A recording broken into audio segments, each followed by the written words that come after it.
আচ্ছা, জি। আমি প্রথমেই শুভেচ্ছা জানাতে চাই শ্রদ্ধেয় গোলাম মুর্শিদকে। উনার সাথে আমার দেখা হয়েছিল 2005 সালে ৩রা জানুয়ারি আইইবিতে। উনি তখন মধুর সন্ধানে বইটির প্রস্তুতি নিচ্ছিলেন। সেই সময় আমরা একটা বাংলা ক্লাবের পক্ষ থেকে তাকে আমন্ত্রণ জানিয়েছিলাম। তখন তিনি এসেছিলেন ইন্ডিপেন্ডেন্ট ইউনিভার্সিটিতে। এবং ইন্ডিপেন্ডেন্ট ইউনিভার্সিটির আরেকজন শিক্ষক আছেন আমার, জাকির হোসেন রাজু। তাকেও শ্রদ্ধা জানাচ্ছি।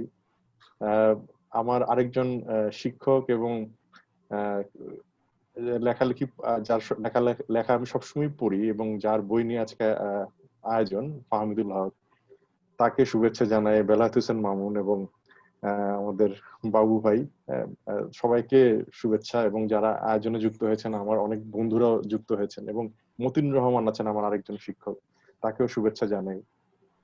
তো আজকে আসলে আমি এখানে কোনো ক্রিটিক্যাল আলোচনা করতে চাই না, বা সেটা আসলে মানে আহ, আহ, মামুন যেটি বলছিলেন যে স্কোপ নেই, সেটা একটা ব্যাপার। আরেকটা ব্যাপার হচ্ছে যে আমি আসলে এখানে এই 10 মিনিটে ক্রিটিক্যাল আলোচনা এগুলো না করে আমি বরঞ্চ এই এই এই বইটির আমি মনে করি যে মোড়ক উন্মোচন এবং আলোচনা অনুষ্ঠান এবং সেটা উদযাপন, উদ্বোধন বলা যায়। কারণ যেহেতু লেখক দেশের বাইরে আছেন এবং আমরা করোনা পরিস্থিতির মধ্যে আছি, সবকিছু মিলিয়ে আমার মনে হয় যে এই বইটি নিয়ে আমরা একটা উদযাপনে আছি।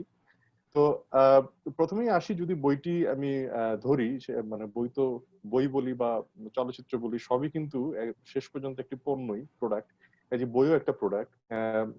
পণ্য হিসাবে এই এই পণ্যটি ধরার পর যে অনুভূতি হয় সেটি হচ্ছে যে আমরা বিদেশি যে পেপার ব্যাক বইগুলো পড়ি, সেই সেই অনুভূতি হয়। এবং এটা একটা আপনার খুব আরাম এবং কমফোর্ট জোন দেয় পড়ার জন্য, সেদিক থেকে ভালো। এবং ভিতরে ইলাস্ট্রেশন অন্যান্য ভালো, ছবিগুলো যদিও একটু ভালো সোর্স থেকে নিলে আমার মনে হয় যে আরো হয়তোবা উৎকর্ষতা লাভ করতো, সেগুলো আছে।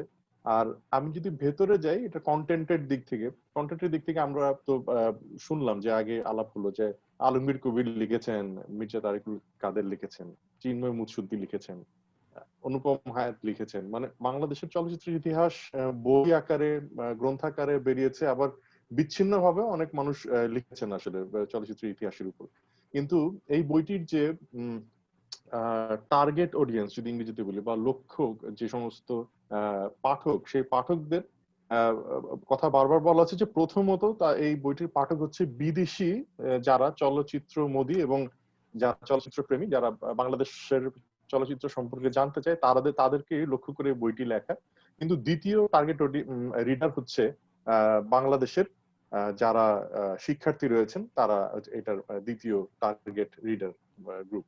এখন বইটার কন্টেন্টের কথা একটু বলে আমি তারপর অন্যান্য প্রান্তের আলোচনায় যাব। সেটি হচ্ছে যে এই বইটি যে কারণে আমার ভালো লেগেছে সেটা হচ্ছে এই বইটাতে মানে ফাহমিদুল হকের কণ্ঠস্বর পাওয়া যায়। এটা একটা গুরুত্বপূর্ণ ব্যাপার। মানে শুধুমাত্র উনি মানে ক্যাটালগিং করেন নাই যে এই এই এই তারিখে এই বেরিয়েছে, ওই তারিখে ওই বেরিয়েছে, এক ধরনের। উনি নিজেও বলছিলেন যে ক্যালেন্ডার মেথডের কথা বলছিলেন, যে জাকির হোসেন রাজুর রেফারেন্স দিয়ে সেই সেই পথে বইটি হাঁটেনি। এটা একটা মানে আমার জন্য স্বস্তিদায়ক, কারণ আমি শুধুমাত্র ক্যাটালগের জন্য একটা বই পড়তে আমি স্বস্তি বোধ করি না। তো সেই জায়গা থেকে আমার কাছে মনে হয় যে উনি যে কমার্শিয়াল ফিল্ম এবং ইন্ডিপেন্ডেন্ট ফিল্ম, সবচেয়ে ভালো লেগেছে ইন্ডিপেন্ডেন্ট ফিল্ম নিয়ে যে চ্যাপ্টারটা উনি লিখেছেন। এটা হয়তোবা আমার মানে ইন্ডি ফিল্মের প্রতি আমার পক্ষপাতিত্বের কারণে এরকমটা লাগতে পারে, এটা আমি জানি না। কিন্তু এই চ্যাপ্টারটি আমার কাছে মনে হয়েছে উনি অনেক বেশি দরদ দিয়ে লিখেছেন। এবং যেমন এখানে যে কিছুক্ষণ আগে যেমন মামুন বলছিলেন যে এক ধরনের আহ, মানে তাত্ত্বিক একটা ব্যাপার, কিন্তু আমার মনে হচ্ছে একাডেমিক একটা হাঞ্চ, মানে বিদ্যায়তনিক একটা ব্যাপার এই চ্যাপ্টারটার, এই অধ্যায়টার মধ্যে অনেক বেশি পরিফলিত, মানে পরিলক্ষিত হয়। যেমন ডিফাইনিং ইন্ডিপেন্ডেন্ট সিনেমা, এটা এটা এই অনুচ্ছেদটি উনি রচনা করতে গিয়ে খুবই মানে বিদ্যায়তনিক জায়গা থেকে উনি রচনা করেছেন। এবং কারো কারো কাছে মানে যেই কারণে আহ, এই বইটা আমার কাছে প্রিয় হয়ে উঠেছে, সেই কারণটি হয়তো এই বইয়ের দুর্বলতা, আমি জানি না। মানে ধরুন যে হচ্ছে হিস্ট্রি পড়ার জন্য ঢুকবে এই বইটি, সে হয়তো এই চ্যাপ্টারটি পড়ে মনে করতে পারে যে এই সংজ্ঞা জেনে আমি কি করব। কিন্তু আমার কাছে মনে হয়েছে যে আহ, এই সংজ্ঞা জানাটা মানে বাহুল্য নয় আর কি, কেমন? তো সেই জায়গা থেকে এই এই এই বইটি আমার মানে ভালো লেগেছে এই চ্যাপ্টারটি। এছাড়া আমি যদি যেটা বলছিলাম যে কণ্ঠস্বরের ব্যাপারটা, মানে ধরুন এই চ্যাপ্টার দ্বিতীয় দ্বিতীয় অধ্যায়ে উনি যখন বলছেন যে বাংলাদেশে মানে পূর্ব পাকিস্তান যখন ছিল তখন উর্দু ছবি নির্মিত হচ্ছিল শুধুমাত্র বাণিজ্যিক কারণে, এবং ভাগ্যিস সেটি বন্ধ হয়ে যায় এবং এরপরে এক ধরনের জাতীয়তাবাদের উন্মেষ ঘটে এবং তারপর বাংলা সিনেমা, এমনকি আমরা অন্যান্য সূত্র থেকেও জানতে পারি যে জহির রায়হান উনারাও হিন্দি উর্দু ছবি বাদ দিয়ে বাংলা ছবি নির্মাণ করছিলেন। এক সাক্ষাৎকারে উনি বলছিলেন যে জীবন থেকে নেয়া যখন বানাচ্ছেন তখন বলছিলেন যে মানে উর্দু ছবি তো মানে টাকার জন্য তো অনেক ছবি বানিয়েছি, এবার এবার নিজের জন্য ছবি, মানে অর্থাৎ জাতীয়তাবাদের উন্মেষের জায়গা থেকে উনি সেই প্রস্তুতি নিচ্ছিলেন, সেগুলো আমরা জানি। সেটা অনুপম হায়াতের বই রয়েছে জহির রায়হানের উপর, সেখানে এইসব আলোচনা রয়েছে। তো এই এই বইটি নিয়ে যথেষ্ট এর মধ্যে বলা হয়েছে, তবে আমি এতটুকু বলতে চাই যে এখানে কাহিনী চিত্র অর্থাৎ ফিচার ফিল্ম এবং ডকুমেন্টারি ফিল্মের যে রেশিও, সেই রেশিওটা একটু কম রয়েছে। এটা আমরা মানে সহজেই অনুমেয় ওই প্রামাণ্য চিত্রের যে অধ্যায়, সেই অধ্যায়ের বিষয়টি লেখক নিজেও এটা মানে পরিষ্কার করেছেন যে বাংলাদেশের মানুষের আসলে আগ্রহের জায়গা যতটুকু প্রামাণ্য চিত্রের প্রতি হওয়ার দরকার ছিল সেটি এখনো তৈরি হয়নি। আশা করি যে সেটা আরো তৈরি হবে, এবং আমার কাছে প্রামাণ্য চিত্র সমান রোমাঞ্চকর মনে হয় কাহিনী চিত্রের মতোই। কিন্তু দুর্ভাগ্যজনক হচ্ছে বাংলাদেশে খুব একটা প্রামাণ্য চিত্র প্রেক্ষাগৃহগুলোতে মুক্তি পায় না। সেই জায়গাগুলো নিয়ে আমাদের হয়তো আরো কাজ করতে হবে। আর আমি একটু সংশোধন করে দেই রাশেদ উনাকে, আমার প্রামাণ্য চিত্রের যে নামগুলো বলেছেন সেগুলো আসলে আমার অনুবাদের বই। আমার প্রামাণ্য চিত্রের একটা হচ্ছে ফিলাটেলিন বাংলাদেশ, আরেকটা হচ্ছে উন্মাদ, এই দুটো হচ্ছে আমার প্রামাণ্য চিত্র। তো ওগুলো টিভিতে প্রচার হয়েছে। যাই হোক, তো আর এই বইটি সম্পর্কে আরেকটা ছোট মন্তব্য করে এই বই সম্পর্কে মানে একটু প্রাসঙ্গিক আলাপে যাব, অন্য প্রাসঙ্গিক আলাপে। সেটা হচ্ছে যে এই বইয়ের শেষ দিকে মানে শেষ এপিলগ যে অধ্যায়টি লেখা হয়েছে সেখানে আমি বলবো যে ইন এ নাটশেল মানে খুব সংক্ষেপে ফাহমিদুল হক খুব চমৎকার আলাপ করেছেন যে মানে বাংলাদেশের চলচ্চিত্র কি কি মানে কোন কোন সময় যে যে চ্যালেঞ্জ গুলো মুখোমুখি হয়েছে সেগুলো হলো ভিসিআর, ভিসিপি, একসময় টিভি, সিডি, ডিভিডি, এক পর্যায়ে এসে আমরা দেখেছি যে এখন ওটিটি প্ল্যাটফর্মের চাপে পড়ে গেছে এবং করোনা স্বয়ং এই চাপ সৃষ্টি করেছে আরো বেশি।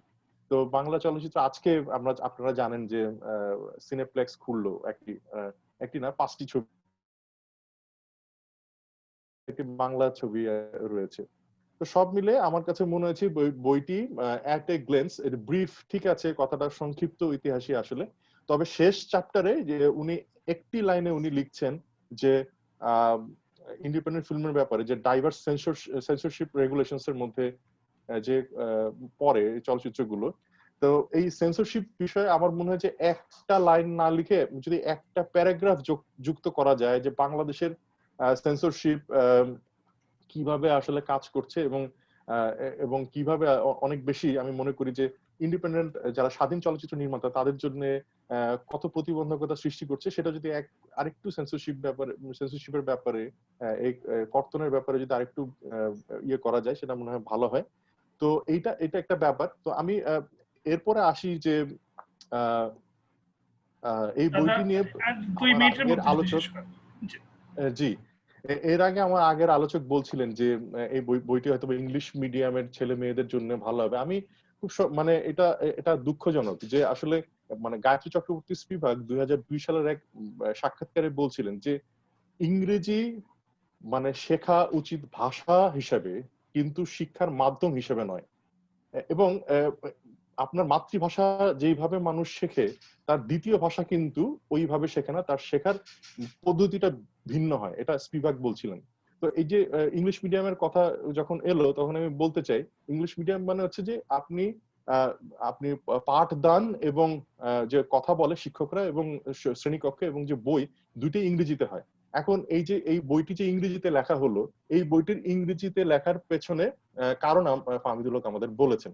কিন্তু এই এই এই এরকম বই মানে চলচ্চিত্রের উপর বই খুব একটা এমনিতেই প্রকাশ হয় না, মানে এমনিতেই বাংলাদেশের চলচ্চিত্র বিষয়ক বইয়ের কোনো অ্যাপ্রিসিয়েশন নেই। আমরা জানি যে ভারতে এটার অ্যাপ্রিসিয়েশন আছে। ভারতে জাতীয় চলচ্চিত্র যখন ঘোষণা করা হয় তখন শ্রেষ্ঠ জাতীয় চলচ্চিত্র বিষয়ক বই একটা ঘোষণা করা হয় এবং শ্রেষ্ঠ চলচ্চিত্র সমালোচক, এই দুটো পুরস্কার তারা ঘোষণা করে। আমাদের সেই ধরনের কিছুই নেই। তারপরও চলচ্চিত্রের প্রতি আমাদের একটা ভালোবাসা, প্রেম এবং মানে কি বলবো, এক ধরনের ফানা হয়ে যাওয়ার কারণে আমরা এগুলো নিয়ে লেখালেখি করি এবং ফাহমিদুল হক এই কষ্টটা করেছেন, তাকে আবারও ধন্যবাদ। কিন্তু আমি বলতে চাই যে বাংলা ইংলিশ মিডিয়ামের ছেলেরা কেন এই বইটা পড়বে? মানে তার তো বাংলা চলচ্চিত্র ইতিহাস জানার দরকার নেই, কারণ সে তো বাংলা চলচ্চিত্র ইতিহাস দেখেই না। সে এই বইটার ভোক্তা হবেই না। কাজেই আমি সেই জন্যই বলতে চাচ্ছি এই বইটার ভোক্তা যেন সকলে হয়। হ্যাঁ, সেজন্য দুইটা দিকে আসলে আমাদের এখানে বিবেচনার ব্যাপার আছে। একটা হচ্ছে যে আমাদের শিক্ষার মাধ্যম অবশ্যই বাংলায় হতে হবে। এই বইটি ইংরেজিতে হয়েছে, সেটাতে আমার কোনো আপত্তি নেই। কারণ এর এর টার্গেট রিডার, যে পাঠক কারা হবে আমরা জানি। কিন্তু আমি চাই যে বাংলা চলচ্চিত্র দেখার জন্য যেন মানুষ কমে না যায়।